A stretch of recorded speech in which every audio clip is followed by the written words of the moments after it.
Sir আমরা একটু হাতিমে কাবা সম্পর্কে জানতে চাই। এই হাতিমে কাবা কেন এত গুরুত্বপূর্ণ, বা এইটা কাবার অংশ কিনা, এই বিষয়ে আমাদের অনেক দর্শক জানতে চান। জি, ধন্যবাদ। কাবার একটা মানে ইতিহাসের ঘটনা হলো এই যে কাবা একবার নষ্ট হয়ে গিয়েছিল, এর পুরো কাঠামোটা ভেঙে পড়েছিল। সেটা হয়তো বন্যার কারণে, এটা এভাবেই ইতিহাসের বইতে উল্লেখ করা হয়েছে। তখন নবী সাল্লাল্লাহু আলাইহি সাল্লাম বয়সে তরুণ ছিলেন।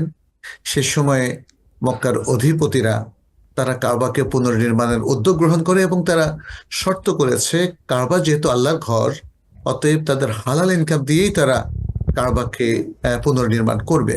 সে অনুপাতে তারা টাকা জোগাড় করার পরে কাবাকে নির্মাণ করলো এবং এখানে হাজারে আসওয়াদ প্রতিস্থাপনের সেই সুন্দর ঘটনাটা আমরা জানি, যেখানে নবী সাল্লাল্লাহু আলাইহি সাল্লাম একটা কি রোল প্লে করেছিলেন। তার বুদ্ধিমত্তায় সম্প্রদায়গুলোর মধ্যে, কওমগুলোর মধ্যে বিভেদ এবং অনৈক্য কিংবা মারামারি থেকে তারা রক্ষা পেল। এখানে দেখা গেল যে তাদের একটা সময়ে হালাল ইনকামটা শেষ হয়ে গেছে, আর কোনোটা হালাল ইনকাম নেই। ফলে কাবার কিছু অংশ বাকি ছিল, সেই অংশটা তারা নির্মাণ করেননি, হারাম দিয়ে সেটাকে তারা নির্মাণ করেননি। এটাই হলো হাতিমে কাবা, এবং এটাকে হিজরে ইসমাইলও বলা হয়, হিজরে ইসমাইল।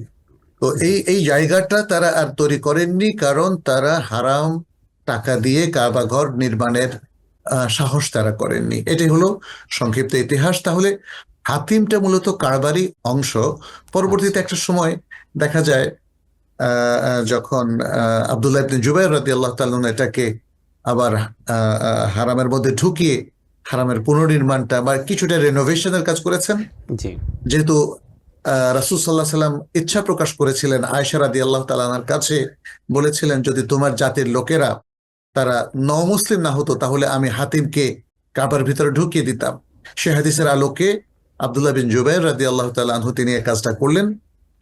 পরবর্তীতে হিজাজের গভর্নর হাজ্জাজ বিন ইউসুফ তিনি এটাকে আবার আগের কাঠামোতে নিয়ে যান, এবং পরবর্তীতে আর কেউ কাবার গায়ে আর হাত দেয়নি, কারণ আল্লাহর ঘরকে নিয়ে এভাবে একজন ভাঙবেন আরেকজন তৈরি করবেন তাদের ইচ্ছা পূরণের জন্য, সেটা গ্রহণযোগ্য নয়। সেই থেকে হাতিম এখনো কাবা থেকে একটু আলাদা হয়ে আছে, বাট হাতিমের বাইরে দিয়েই আমাদেরকে তওয়াফ করতে হবে। জি জি। Ad-Din Television, a complete way of life.